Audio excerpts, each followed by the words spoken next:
है नजरे आलम, बिला शको शुबा पढ़ा लिखा आदमी है, संघर्ष का आदमी है। अब एक है मेड इन चाइना,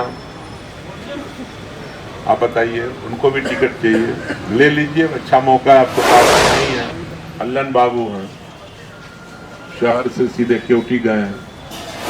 और आज जो हमारे सांसद हैं, इनका भी बहुत एक्टिव रोल रहा है जब से एमपी हुए हैं, उनको भी मुबारकबाद देता हूं। अब एक है मेड इन चाइना, आप बताइए, उनको भी टिकट चाहिए, ले लीजिए, अच्छा मौका है, आपके पास भी नहीं है।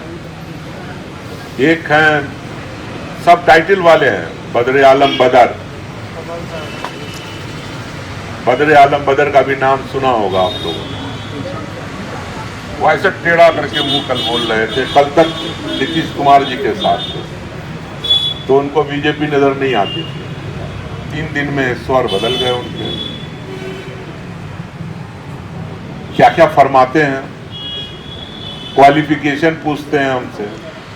अरे हम तो कम से कम सिविल इंजीनियर हैं, मेरे बाप वकील थे, डॉक्टर फराज डॉक्टर है, तुम अपने लीडर का क्वालिफिकेशन बताओ ना, वो क्या है, कौन कौन सा क्लास पास है।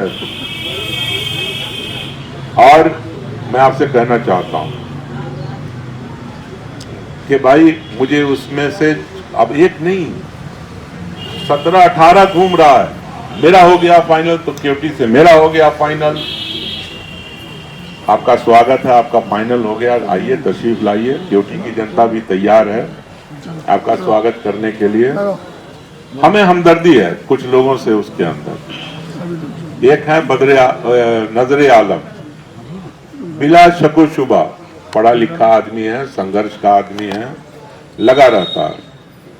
लेकिन मैं नहीं समझता हूं कि उस बेचारे गरीब को राजद कंसीडर भी करेगी, क्योंकि उसके पास भी थोड़ा बहुत तो हड्डी है,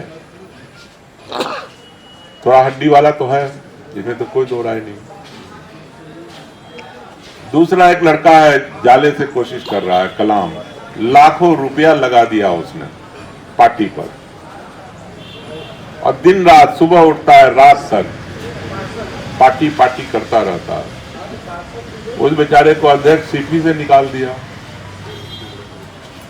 लेकिन उसके अंदर भी क्वालिटी है, मेहनती है। लेकिन मैं नहीं समझता हूं कि इस पार्टी के अंदर अब ऐसे योग्य लोगों की जरूरत होगी कि भाई आप ये 14-15 घूम रहे हो लाइन से। उसमें हमारे क्योटी में 7 साल हमारे रिश्तेदारी हैं, बदर आलम अंसारी साहब हैं, अनीसुर रहमान हैं असराहा के, वो चांद साहब हैं। एक से एक कैंडिडेट है, मैं बहुत सारे कैंडिडेट हैं। शहर से हमारे फजैल अंसारी साहब हैं, फजैल अंसारी साहब बहुत पुराने लीडर हैं, मिलना चाहिए। हम तो कहेंगे कि मिलना चाहिए ऐसे लीडरों को। अल्लन बाबू हैं, शहर से सीधे क्योटी गए हैं, मिलना चाहिए। भाई आप तो जिसको भेजोगे उससे तो लड़ना है हमें, हम लोग कहाँ भाग रहे हैं।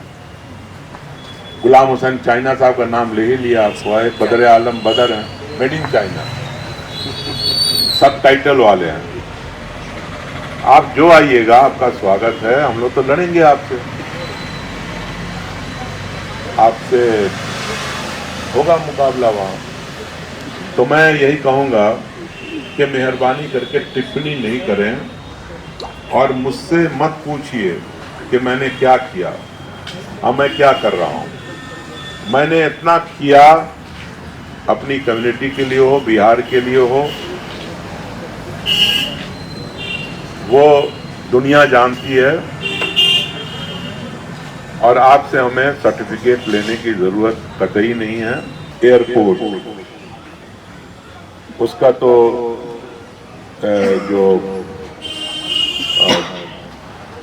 बुकिंग है वो भी शुरू हो गई, और अभी दिल्ली, बॉम्बे और बेंगलोर के लिए चलेगी, फिर दूसरे डेस्टिनेशंस के लिए भी बाद में आएगा, तो मैं इन दोनों, ये जो दोनों काम हुआ है, इसके लिए भारत सरकार को तो बधाई देता ही हूँ, लेकिन इसके अंदर एक बड़ा योगदान हमारे माननीय मुख्यमंत्री जी का रहा। एम्स के लिए जमीन उपलब्ध कराने में या एयरपोर्ट पर भी जमीन परचेज करा करके जो टर्मिनल बनना है उसके लिए भी पैसा मुहैया कराने के लिए, और सबसे ज्यादा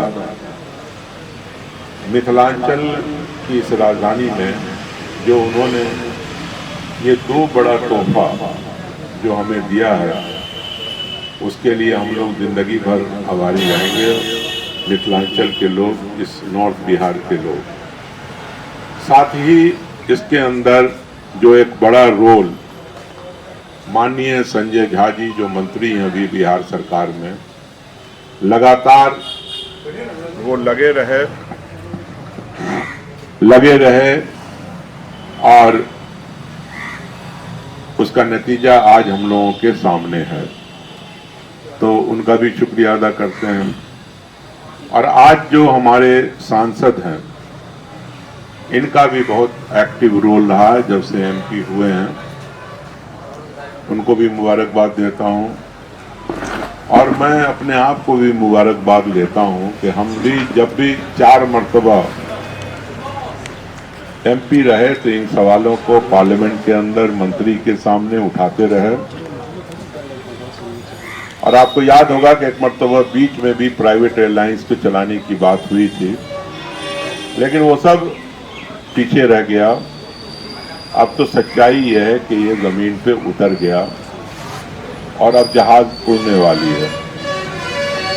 और मैंने पहले भी कहा था कि एयरपोर्ट के लिए जो यहाँ के उस वक्त के राजा थे 1932 में पहले मरतबा जहाज आई थी, तो आज के दिन हम उनको भी याद करते हैं कि अगर वो नहीं होते तो हमारा एयरपोर्ट नहीं होता और आज हमें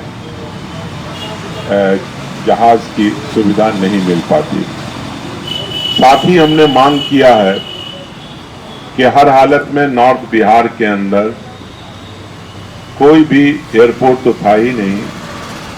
साथ ही जब ये फैसिलिटी मिल रही है हमें, तो जब टर्मिनल बने तो उस टर्मिनल पे हमें इंटरनेशनल फ्लाइट की भी सुविधा मिले।